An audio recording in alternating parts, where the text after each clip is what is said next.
Shalom. First and foremost, I'd like to give all honor, glory, and praise unto Yahweh, Bahashim, Yahweh Shai, Bahashim, Rakak Kodash. Double honors and respect to the elders and to the apostle, the great millstone. Peace and blessing to all Akim that are preaching and teaching this word with 100% truth and sincerity. And unto the men, women, and children that are listening and learning. And unto the Bayat, the Dabadah, the elect house of David that is scattered abroad, I give you my utmost and sincere salutations. Okay, so this evening's lesson is going to go into a little bit of the history and origin of what they call smart and 15-minute cities. It all goes back to the medieval, so-called medieval ages of manorialism. Okay, and we're going to go ahead and get into that here in a second, but first I want to start off here with what 15-minute cities and smart cities are, and then we'll get into the origin of them. All right, so 15-minute city, or FMC, is an urban planning concept in which most daily necessities and services such as work, shopping, education, healthcare, and leisure can be easily reached by a 15-minute walk, bike ride, or public transit ride from any point in the city. This approach aims to reduce car dependency, promote healthy and sustainable living, and improve well-being and quality of life for city dwellers. Okay, so let's see here. Implementing 15-minute city concepts require a multidisciplinary approach involving transportation planning, urban design, and policy making to create well-designed public spaces, pedestrian-friendly streets, and mixed-use development. This change in lifestyle may include remote working, so working from home instead of having a job outside your house, which reduces daily commuting and is supported by the recent widespread availability of information and communications technology. This concept has been described as return to local way of life. Okay, let's see here.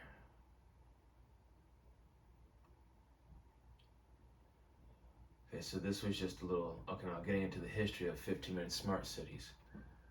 Just a little bit of the history here. Okay, and it says the 15-minute city concept is derived from the historical ideas about proximity and walkability, such as Clarence Perry's neighborhood unit. As an inspiration for the 15-minute city, Carlos Moreno, an advisor to Anne Hidalgo, cited Jane Jacobs' model, presented the death and life of great American cities. And it says the ongoing climate crisis and global C-19 pandemic have prompted a heightened focus on the 15-minute city concept. In July 2020, the C40 Cities Climate Leadership Group published a framework for cities to build back better, using the 15-minute concept, referring specifically to plans implemented in Milan, Madrid, Edinburgh, and Seattle after the outbreaks. Okay, their report highlights the importance of inclusive community engagement through mechanisms like participatory budgeting and adjusting city plans and infrastructure to encourage dense, complete overall communities. So kind of, crunching people in, getting us all in a little bit of a crowded area where it's kind of hard to breathe, So, all right, that was just a little bit about the 15-minute cities, a little bit of the history. And, I'm going to go into a little deeper into it, but I'm just saying, let's see here.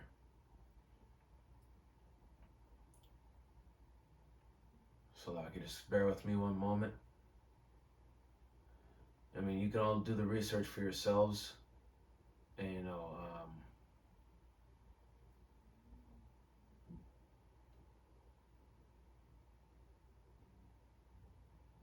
you can look this all up on your own time. But now I just went into a little bit of the history of what a 15-minute city is. Now I'm going to go to the smart city. All right.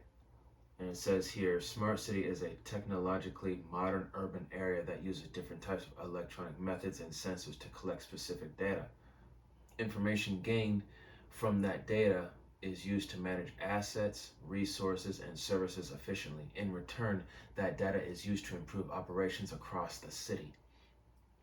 This includes data collected from citizens, devices, buildings, and assets that is processed and analyzed to monitor and manage traffic and transportation systems, power plants, utilities, urban forestry, water supply, networks, waste, criminal investigations, information systems, schools, libraries, hospitals, and other community services. Smart cities are defined as smart Smart cities are defined as smart both in the ways in which their governments harness technology as well as in how they monitor, analyze, plan, and govern the city. In smart cities, the sharing of data is not limited to the city itself, but also includes businesses, citizens, and other third parties that can benefit from various uses of that data. Sharing data from different systems and sectors creates opportunities for increased understanding and economic benefits. This sounds more like, to me, it sounds more like you have no privacy, you don't have no freedom. And it says the smart city concept integrates information and communication technology in various physical devices connected to the Internet of Things. So, there you go, the Internet of Things. See, it like it says right here, a network to optimize the efficiency of city operations and services and connect to citizens. So you won't, I hope that you're all listening and paying attention here, because this is what they plan to do, and this is not going to be no walk in the park. This is going to be hell. Okay, and it says smart city technology allows city officials to interact directly with both community and city infrastructure and to monitor what is happening in the city and how the city is evolving. ICT is used to enhance quality, performance, and interactivity of urban services, to reduce costs of resource consumption, and to increase contact between citizens and government. Smart city applications are developed to manage urban flows and allow for real-time responses. A smart city may therefore be more prepared to respond to challenges than one with a conventional transactional relationship with its citizens. Yet, the term itself remains unclear in its specifics and therefore open to many interpretations. Many cities have already adopted many cities have already adopted some sort of smart city technology. Salakia, this thing froze on me. Oh boy. Hold on, Salakia, give me a second here. Let me open up the smart city here, because this thing be doing this. Sometimes it'll freeze.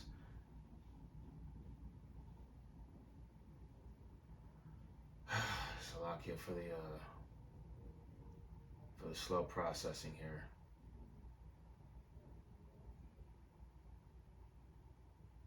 So basically, with these 15-minute cities and smart cities, they plan to, to restrict you to a small area with a 15-minute radius, and not only that, but within these cities, they're going to have, like I said, the Internet of Things, a connection. So you basically, like living in a small town where everybody knows everybody. And, there's going to be basically no privacy, and they're going to be monitoring everybody from any type of technology and network, your computer, laptop, your phone, whatever. All right, now let me get back to where I was at. I know I lost track. Oh boy, it's freezing.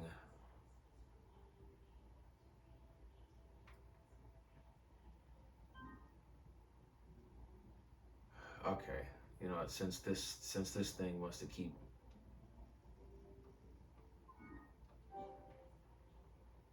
Okay, there we go. Now it wants to move. Okay, so Salakia on that. Okay, so let's go back to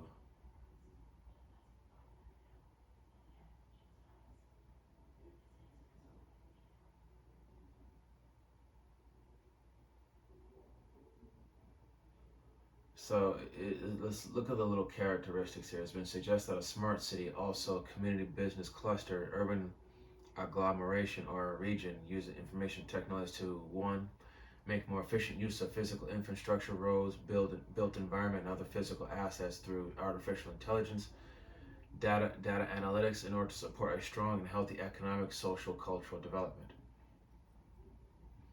Okay, so like I said, I'm just going over a couple of things. Like I said, you can look this all up for yourself, and like I said, this is what's coming, and this is not something to be laughed at here. Okay, let's see.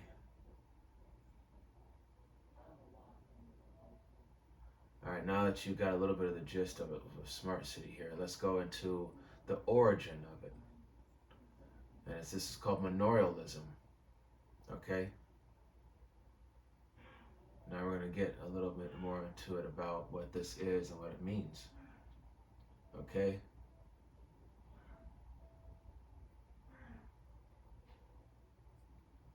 Okay, so Manorialism. These ads keep popping up and shit.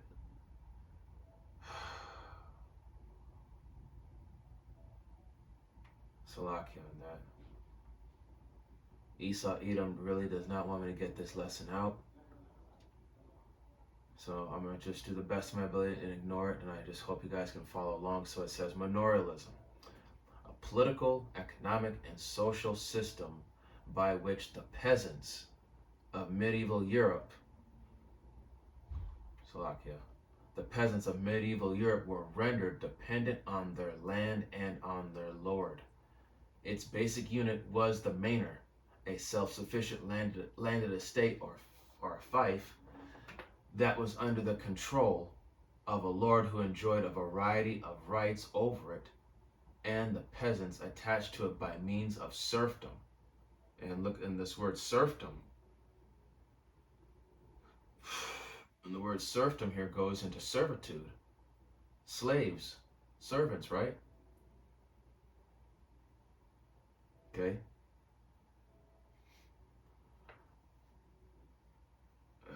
Let's give it a moment to load here. All right, let me close this out since we already got the idea of smart cities and 15-minute cities. But okay, so like it says here, serfdom. Serfdom is a condition. Like I said, I'm just going to ignore the pop-ups. Serfdom, a condition of medieval Europe in which a tenant farmer was bound to a hereditary plot of land and to the will of his landlord. The vast majority of serfs in medieval Europe obtained their subsistence by cultivating a plot of land that was owned by a lord. This was the essential feature differentiating serfs from slaves. Okay, who were bought and sold without reference to a plot of land. The serf provided his own food and clothing from his own productive efforts. A substantial portion of the grain the serf grew on his holding had to be given to his lord. The lord could also compel the serf to cultivate that portion of the lord's land that was not held by other tenants, called demesne land, or the serf also had to use his lord's grain mills and no others. Okay. Now let's go back to manorialism. Okay, so starting back from the beginning here. Okay, so manorialism, political, economic, and social system by which the peasants of medieval Europe were rendered dependent on their land and on their lord. Its basic unit was the manor, a self-sufficient landed estate or fief that was under the control of a lord who enjoyed a variety of rights over it, and the Salakia, hold on. Okay, a variety of rights over it, and the peasants attached to it by means of serfdom. The manorial system was the most convenient device for organizing the estates of the aristocracy, which, you know, is the upper class of nobility. Now, those that are usually upper class of nobility, they're usually small in number, but they're there, and they control everything. Okay, and we all know this. The banking families, and we all know who they are. And the clergy in the Middle Ages in Europe, and it made feudalism possible. Under other names, the manorial system was found not only in France, England, Germany, Italy, and Spain, but also in varying degrees in the Byzantine Empire, Russia, Japan, and elsewhere. The manorial system importance as an institution varied in different parts of Europe at different times. In Western Europe, it was flourishing by the 8th century and had begun to decline by the 13th century, while in Eastern Europe, it achieved its greatest strength after the 15th century. And so now the origins of it, manorialism had its origins in the late Roman Empire when large landowners had to consolidate their hold over both their lands and the laborers in the midst of the civil disorders, enfeebled governments, and barbarian invasions that racked Europe in the 5th and 6th century. In such conditions, small farmers and landless laborers exchanged their land or their freedom and pledged their services in return for the protection of powerful landowners who had the military strength to defend them. In this way, the poor, defenseless, and landless were ensured permanent access to plots of land which they could work in return for the rendering of economic services to the lord who held that land. This arrangement developed into the manorial system, which in turn supported the feudal aristocracy of kings, lords, and vassals. Okay, so, and let's see here. There you go. Western Europe. The typical Western European manor in the 13th century consisted partly of the cottages, huts, and barns and gardens of its peasants, which were usually clustered together to form a small village. There might also be a church, a mill, and a wine or an oil press in the village. Close by was the fortified dwelling of the manor house of the lord, the landlord of that, the landlord that owned that area, which might be inhabited by him or merely by his steward if the lord happened to hold more than one manor. The village was surrounded by arable land that was divided into 3 large fields that were farmed in rotation, with one allowed to lie fallow each year. There were usually meadows for supplying hay, pastures for livestock, pools, and streams for fishing, the such and such. So, and another example of manorialism is when you go, let's see. Let me see some here.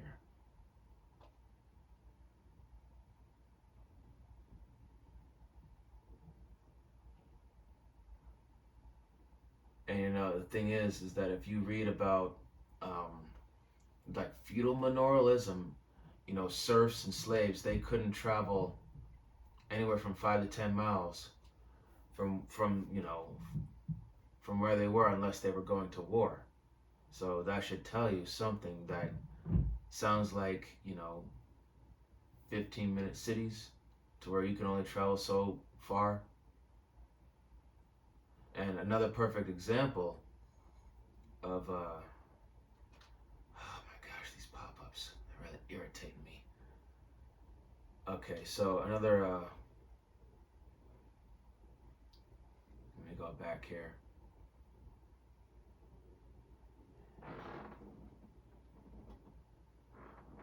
Alright, so let's see here. Let's see if I can pull this up, because let's see. Okay, manorialism. Now, if you really want to get a little bit more deeper into it, look at the Roman villa system. In fact, let's read up on it real quick here. And when it says the Roman villa system of the late Roman Empire and was widely practiced in medieval Western Europe and parts of Central Europe, and an essential element of feudal society. Manorialism was slowly replaced by the advent of money-based market economy and new forms of agrarian contract. The Roman villa, let's see here. So this is basically, you can kind of see right here how they would have the villas. You know, you can see these buildings that look like they're for the upper class that were owned by those landlords, and of course you have these out here. These look like huts for the poor. Their servants are, excuse me, their servants are slaves. All right, where the peasants be at. And here's another example of a manor right here. But you get the idea. So this is let me get that scripture. So let me and it proved that they didn't really oh shit.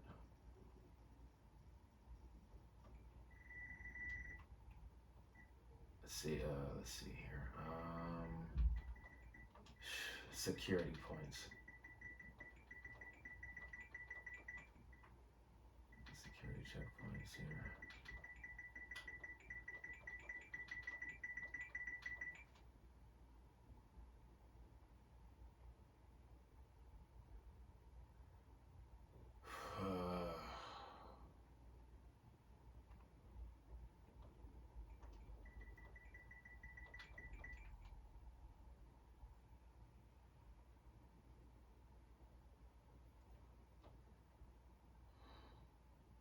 Okay, so you have security checkpoints, otherwise known as civilian checkpoints, are distinguishable from border or frontier checkpoints in that they are erected and enforced with contiguous areas under military or paramilitary control. Civilian checkpoints have been employed within conflict-ridden areas all over the world to monitor and control the movement of people and materials in order to prevent violence. They have also been used by police during peacetime to help counter terrorism. Okay, you can see right here civilians at a military checkpoint here. Also here. Okay, these are just contemporary examples. And look at that, tanks and the Soviet tanks at Checkpoint Charlie, 1961. Okay, and there's other, though, it says though practice and enforcement vary, checkpoints have been used in airports, you know, post-World War II checkpoints in Germany, the former Yugoslavia, and all these other countries here, and other associations. Colombia, Palestine, Mexico. Okay, you can see also, you can also look at, and here's another thing that you could look at here called the freedom of movement. And what this is, well, like I said, I'm gonna get into the scripture in a second, but the reason why I'm going all over this is because this is something that, you know, when they implement these 15-minute or smart cities or whatever, this is what you're gonna have to look forward to. Okay? Freedom of movement. Mobility rights, or the right to travel, is the human rights concept encompassing the right for individuals to travel from place to place within territory of a country and to leave the country and return to it. And, you know, it's going to get to a point where, you know, they're going to start restricting travel. You know, and of course, for people that are convicted of crimes like parole, probation, or registration, you know, in some, you know, their movement is limited. But soon it's going to be limited for everybody. Restrictions may include national, regional, official minimum wage, tariff barriers to labor market entry, free movement or migration of workers, official identity card, internal passport, citizenship licenses that must be carried and produced on demand, obligations on person to register changes of address, protectionist local regional barriers to house building and therefore settlement, trespassing, motor vehicle normative road. Okay, so like I said, I'm just going over a few things. And, you know, now we're gonna get into the scripts. And you know, I was watching a thing on the Common Sense show with Dave Hodges, and he said that BlackRock is gonna soon be, basically, he's gonna be the we're gonna be renting from BlackRock to live. they're going to be our new renters, our new lenders. And let me look up BlackRock here real quick.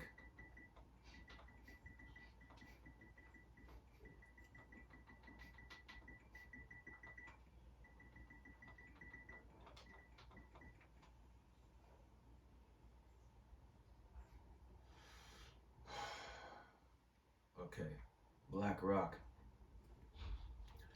BlackRock is an American multinational investment company based in New York City, founded in 1988, initially as an enterprise risk management and fixed income institutional asset manager, and is the world's largest asset manager with 9.42 trillion assets under management as of June 30th of 2023. And this BlackRock operates globally with 70 offices in 30 countries and clients in 100 countries. BlackRock is the manager of the iShares group of exchange-traded funds, and along with the Vanguard Group, State Street, it is considered to be one of the big three index fund managers. Its Aladdin software keeps track of investment portfolios for many major financial institutions, and its BlackRock Solution Division provides financial risk management services, and it was ranked 184th on the Fortune 500. Okay, so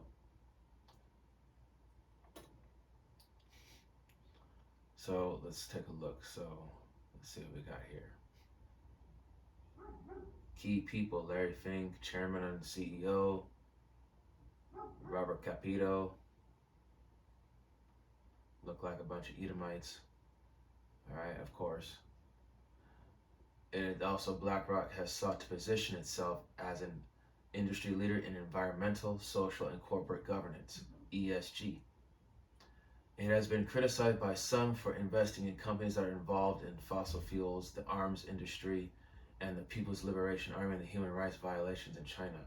Others have scrutinized BlackRock for its efforts to reduce its investments in companies that have been accused of contributing to climate change and gun violence and its promotion of gender diversity. The U.S. states of West Virginia, Florida, and Louisiana have divested money away from or refused to do business with the firm because of its ESG policies. The company has also faced criticism for the close ties with the Federal Reserve during the pandemic and for anti-competitive practices due to its significant ownership stakes in many countries. So, let's see. So, influence and power. Due to its power and sheer size and scope of its financial assets and activities, BlackRock has been called the world's largest shadow bank. In 2020, U.S. Representatives Katie Porter and Jesus Choi Garcia proposed a U.S. House bill aiming to restrain BlackRock and other so-called shadow banks on March 4, 2021. U.S. Senator Elizabeth Warren suggested that the BlackRock should be designated too big to fail and should be regulated accordingly. All right, so and it says right here, of course, conspiracy theories, including the conspiracy that BlackRock owns both Fox News and Dominion voting systems, with Snopes described as false and PolitiFact described as mostly false. Some BlackRock's conspiracy theories have also incorporated anti-Semitism, such as the conspiracy that the Jewish people, including BlackRock founder Robert Capito, are part of a cabal responsible for the venom and the agenda behind it. And the cabal is a group of people who are united in some close design, usually to promote their private views or interests in an ideology, a state, or another community, often by intrigue, and usually without the knowledge of those who are outside their group. So, basically, like I said, environmental, social, and corporate governance. So they want control over land, social, meaning the people, and corporate, the businesses. So the environment, the people, and the businesses. Okay? Okay, now we're going to get into some scripts. So, and this is And like I said, I know that I spent, a majority of time going over this stuff, but it's something that needs to be said, and you need to do your own research on it, because, these 15-minute cities or smart cities, man, these are not going to be, these are going to be very difficult conditions, and a lot of these people here in America don't have the discipline to deal with this type of stuff, nor the patience. The people are going to rebel, and eventually that's going to lead to more, civil unrest, and ultimately that civil war, and then that brings in the martial law, and then comes the MOTV. Lord willing that this all starts happening fast, because I'm ready to get out of here. Okay, let me get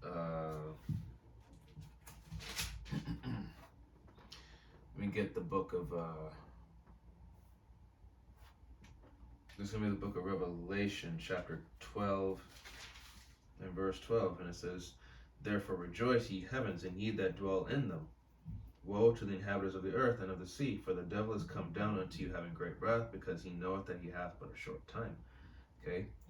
And coming down with that great wrath is part of, putting that squeeze, that crunch on people, forcing them into, like, taking away most of their freedoms, and limiting and restricting their movement, and giving, and that's gonna be part of their agenda that they're pushing here. Okay? And that great wrath that he's gonna come down with Esau, Edom, the so-called white man, he's gonna through the will and power of Yahweh Shemi Shai, this devil is going to really bring down those draconian measures. And if you know anything about those draconian measures, they're very strict. Okay? Okay, now I'm going to get Second Esdras. It's going to be Second Esdras chapter 15, verse 17. And it says, "A man shall desire to go into a city and shall not be able." Why is that? Because of military checkpoints, restriction of movement. You're not going to be able to freely go as you please. And like I said, they're already putting they're going to start putting coming down with those harsh restrictions at airports. People won't be able to fly or travel like they used to. And if you got family members that live far away from you, well, the only way you can really reach them is through your phone. That's pretty much it. You won't be able to see them in person.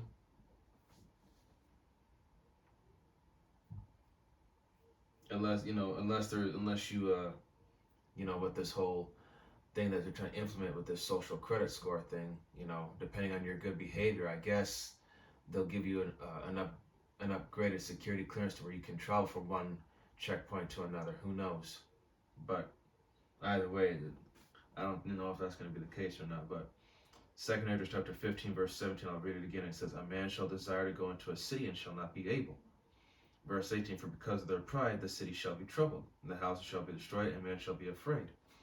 Yeah, because when they bring stuff like this in, there's going to be new policies, new rules, new laws, regulations, and all that have to be followed.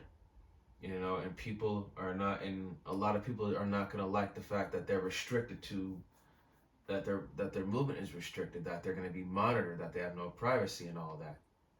Yeah, the people are not going to stand for this. And for verse 18 again, "For because of their pride, the city shall be troubled." Yeah, because people are going to riot. "The houses shall be destroyed." Yep. People are just going to start becoming, rebellious, becoming violent.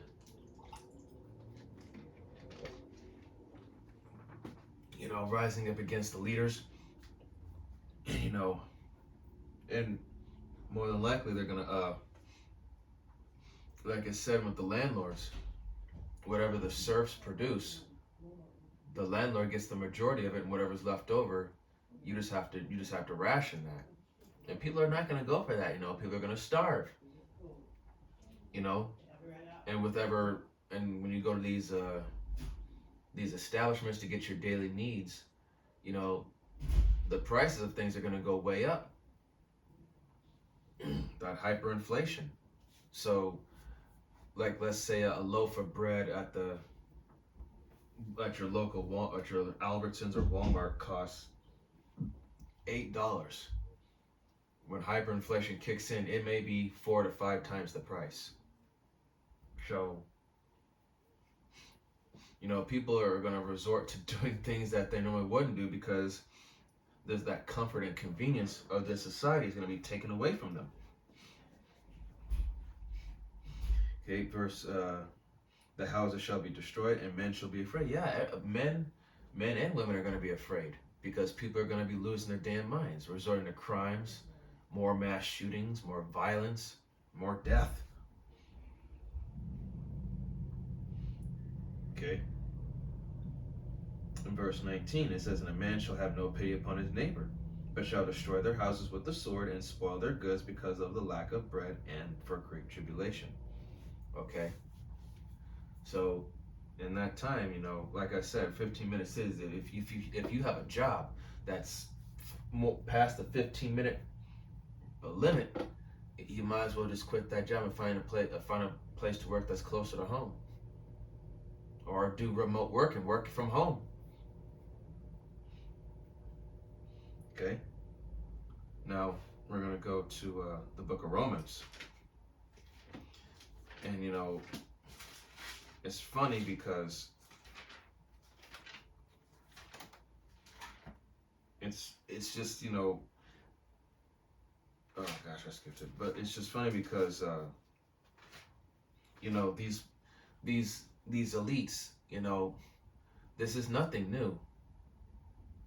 They're taking ideals from the so-called medieval times, and they're implementing it into this modern time. Okay, it's the same setup, just a different time. Things are just a bit more advanced than they were before, but still, this is nothing new. Okay, Romans 15:4, and it says, Salakia, let me get there. The book of Romans,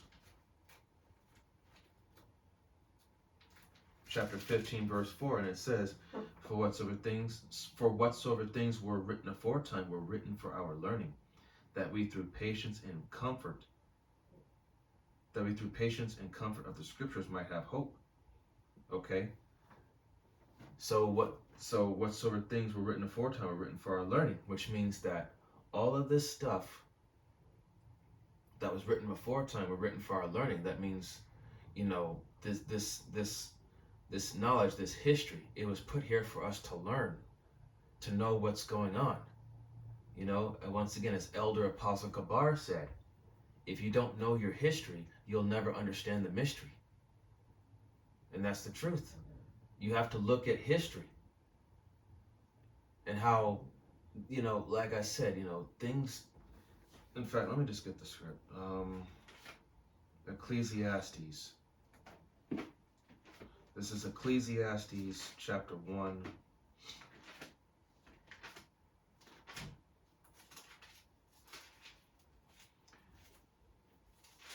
Ecclesiastes chapter 1.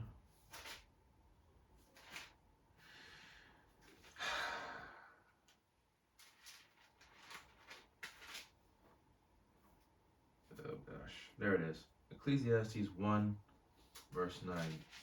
And it says, the thing that hath been, it is that which shall be, and that which is done is that which shall be done, and there is no new thing under the sun. Verse 10, is there anything whereof may it be said, see, this is new, it hath been already of old time, which was before us. Okay, like for example, back then in times of war, okay, like a whole rain of arrows that are shot up in the air and from a distance. What's the next level from that? The catapult. That is symbolizes the missile silos, while the giant wrecking ball that it launches, that right there is the missile. And what do we have today? Those silos that shoot those missiles. Okay, nothing new. All this old technology all the way up till now is like I said, same setup, different time. Okay?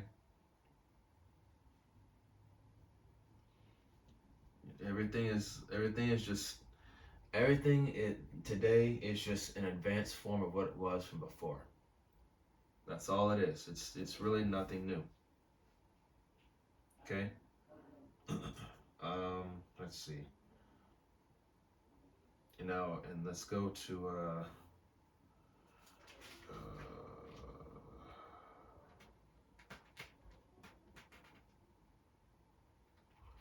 Proverbs chapter 22.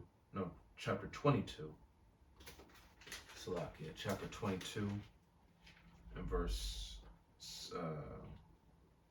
7.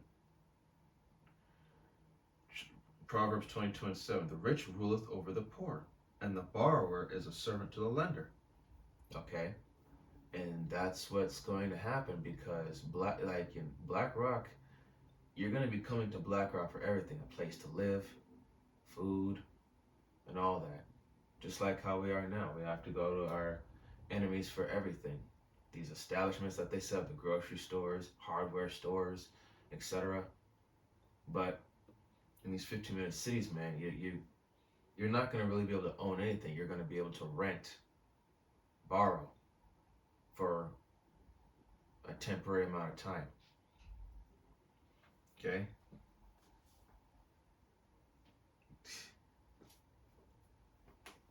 All right, now, let's see.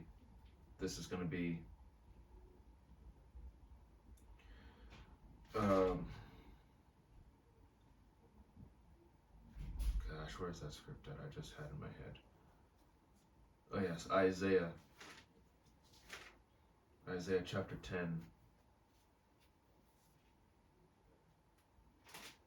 Isaiah chapter 10, verse 10, and it says, Woe unto them that decree unrighteous decrees, and that right grievousness which they have prescribed, to turn aside the needy from judgment, and to take away the right from the poor of my people, that widows may be their prey, and that they may rob the fatherless. Okay? So these unrighteous decrees, taking away your rights, making you a complete and utter serf, making you pay interest, basically making you completely reliant on them in every which way, shape, or form. Knowing that they don't give a damn about you. They'll just keep taking and taking and taking, but never giving anything in return. And what little you have left from what they've taken, you'll just have to survive on that, just barely getting by. Okay? So woe unto them that decree unrighteous decrees and right grievousness that which they prescribed. This is I'm going to close out here. This is going to be the book of Baruch in the Apocrypha. It's going to be Baruch 3 and 8. And it says, Behold, we are yet this day in our captivity, where thou hast scattered us for a reproach and a curse, and to be subject to payments according to all the iniquity of our fathers, which departed from the Lord our power. Okay? So, subject to payments. We're not free here. Okay? Like George Carlin said in one of his stand-ups, he said the politicians are here to give you the idea that you have freedom, or freedom of choice, when really you don't, because you are owned. In this society, you are owned by the ones who run everything. Okay? Corporate slavery. When we get up in the morning, we have to go work for somebody. They pay us.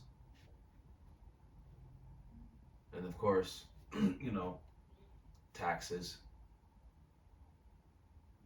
and all that, but nothing here is free. Nothing, not even the most basic necessity of life, which is water. That's not free. Everything that you do in this society, you have to pay for it. All right? Now, I hope that this was an edifying lesson unto the body, and to those that are new coming in, listening, learning with all sincerity. Like I said, you can do the research for yourself, because this is what's coming. And wherever you may be, however they plan to, you can look at certain movies that kind of give you the idea of 15-minute smart cities and feudal manorialism. Like one is the Hunger Games, another one is the trilogy of Divergent, Insurgent, and I can't remember the third one, but another one is Demolition Man. When you look at those movies, you can see that they're gonna come down with those harsh laws and restrictions, and people are gonna rebel, and it's gonna become hard, and it's only gonna get harder. So I like to give all honor, glory, and praise unto Yahweh, Bahashem, Yahweh Shai, Bahashem, Rakak Pradash. Double honors and respect to the elders and to the apostles, the great millstone.